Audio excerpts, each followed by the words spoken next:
Hello, Mr. Kiran. I am Rukhata, and I am a news presenter from Democratic Voice of Burma. ဟုတ်ကဲ့ပါ Mr. Kiran ရဲ့မြန်မာပြည်ကိုလာဖြစ်ခဲ့ပုံလေးကိုပြောပြပေးပါအောင်။ငလင်တန်တက်နေတဲ့မြန်မာနိုင်ငံသားတွေကိုကူညီဖို့အတွက်ဘယ်အရာကတွန်းအားဖြစ်စေခဲ့တာလဲရှင် How did it all started? One of my friends, she sent me one video around evening Indian time, but I couldn't see that when I was sleeping. During that time, night time, I saw that video, and I saw that how people were injured and so many buildings were destructed. That's when I was crying, and the next day morning, 29th, I told my wife that this kind of thing happened in Myanmar, and I wanted to go there to help people. I had no plans, I had no contact in Myanmar, but only the intent to help people. So my wife said that if you wanted to help people, then go and do whatever you want. I went there. I reached Myanmar on 29th night, midnight of 29th and 30th, to Yangon, because all the flights got cancelled or maybe delayed. So I took a flight to Bangkok. From Bangkok, I took the earliest possible flight and reached there by midnight. And when I reached there, so from Yangon, I had to take bus to Mandalay. Since there is a nighttime curfew from 1 a.m. to 4 a.m. All across Myanmar. So I was told to stay wherever I was. So I took a shelter in a place in Yangon, and they were kind enough to give me. It was a small hotel in Yangon. I stayed there, and when I woke up next day, I took a bus from Yangon to Mandalay, and I went to Mandalay on 31st. I reached there, and then I saw horrible. And when I saw that situation over there, I was really disheartened because it was very painful. I never thought that this kind of thing could happen to anyone, and I wish Myanmar should get over it as soon as possible. Thanks for sharing that, Mr. Kiran. So. ဟုတ်ကဲ့ပါ Mr. Kiran ရေဒါဆိုရင်မြန်မာနိုင်ငံကငလင်တန်တက်ဒေသတွေကိုရောက်တဲ့အခါမှာဘလို့အခက်အခဲတွေကြုံတွေ့ခဲ့ရတယ်လဲဆိုတာလည်းပြောပြပေးပါအောင်ရှင် On the affected area. So I was near Naypyidaw, and in the night, 1 o'clock, there is you are not allowed to enter the Naypyidaw region.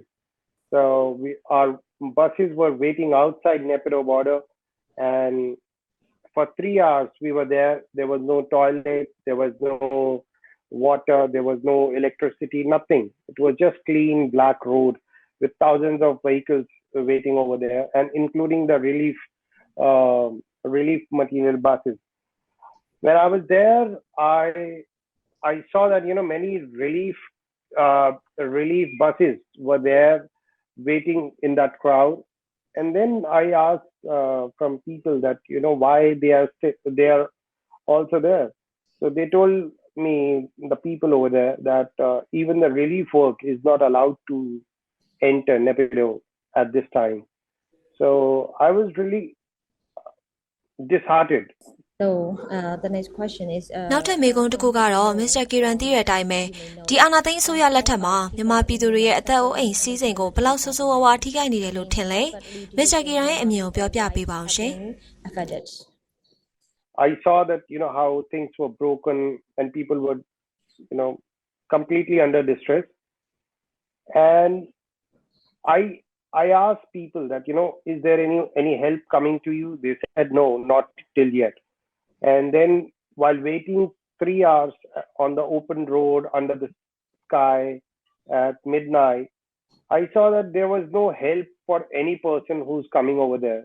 because there would be many people who were traveling because of the earthquake happened, and there was no government support. In fact, at that time, I was expecting any country or any government should be helping out the people who are on road right now in midnight. They should be helping. They should be, taking. Maybe there would be ambulance. I haven't seen or noticed any ambulance over there, but yeah, there would be many people who might be injured. So I saw that this is very painful, and there was lack of humanity that time from the administration. Then we reached before Mandalay. There was some few places. I don't remember the name, and Methi or some places. I don't remember the name. So we were going through those areas, and while going, I saw that so many buildings were crushed, damaged, and I got to know that there were many buildings under which there were still many bodies, and it was not even. It was close to 48 hours since the earthquake happened, and got to know that not even a single person came to rescue those people. And since I was not allowed to take pictures of military people, and people were so scared about taking pictures where military people were deployed or on the road or anyone. So I got so scared of the administration, the police, the military. I would say that I have been checked more than 20 times coming from Yangon to Mandalay and back. But every time they were checking me, they haven't done even a single bad thing to me. But I was so scared because people were, telling that, if you do this, they are going to shoot you. If you do that, they are going to shoot you. So I was getting quite nervous and very scared of the police and administration. Thank you for your kindness, Mr. Kiran. So for the last one, Mr. Kiran အနေနဲ့တဘာဝဘေးဒဏ်တွေဖြစ်တဲ့ဒီငလင်တန်ကိုစစ်ပွဲတန်ကိုခံစားနေကြရတဲ့မြန်မာနိုင်ငံသားတွေကိုပြောချင်တာများရှိမလားရှင် and the conflicts, any message for your you would like to say then? So when I reached to Mandalay, I saw so many broken buildings where we saw many people still in the rebels, but we were not allowed to go and help them.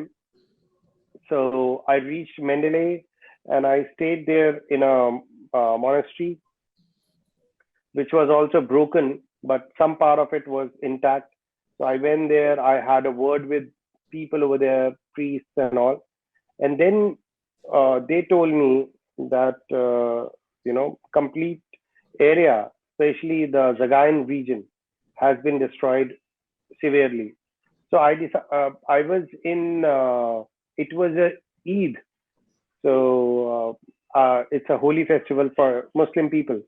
So I was there helping out a Muslim family in Mandalay. And that's when I saw that how people are doing it by themselves without any gear, without any safety equipment, without any help from the government. And in fact, there was many police people over there, but nobody came to help out, to bring out the dead bodies out or help them. Just one or two ambulance were there to pick up the body, but nobody from the administration came to help out the people. And that was quite disheartening for me. So I decided to go to Zagain. So I tried going there, but I had a word with some police officials. But then later we were told that you are not supposed to enter Zagain because of the sensitive area. It's a very sensitive area. So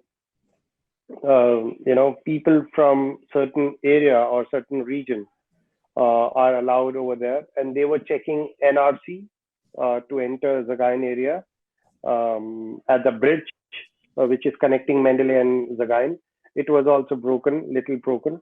So that was it, and it was quite painful for me to understand and see. that how helpless people were, and administration was not helping out, and most of the rescue teams were deployed in Mandalay rather than Zagain. Zagain should have been taken more care or given more attention to save the people. So I decided that I'm not going to stay there. Whatever money I had, I gave it to the monastery to feed the monks and other people who take refuge in that monastery, so that they can at least feed them. They can at least, start helping them out. The only reason I didn't post it about the people, about the money or anything, because I know if I post any photograph of any person who's a local, it might be a problem for them facing the military or the police later on after I'm gone. So I decided I'm not going to do anything which might land me or those people into trouble. So I decided to leave the country as it is, and I gave whatever money I had to the monastery and other people as well, so that they can at least feed many people for a couple of days. We all hope so, Mr. Kiran. Thank you so much for your. ဟုတ်ကဲ့ပါအခုလိုမျိုးအချိန်ပေးပြီးဖြေကြားပေးတာကျေးဇူးများကြီးတင်ပါတယ်နောက်ပြီးတော့မြန်မာပြည်ကိုချစ်ပေးတဲ့အတွက်လည်းဝမ်းသာမိပါတယ် Mr. Kiran ရေကျေးဇူးများကြီးတင်ပါတယ်ရှင် And especially your message to the people of Myanmar. Thank you so much, Mr. Kiran.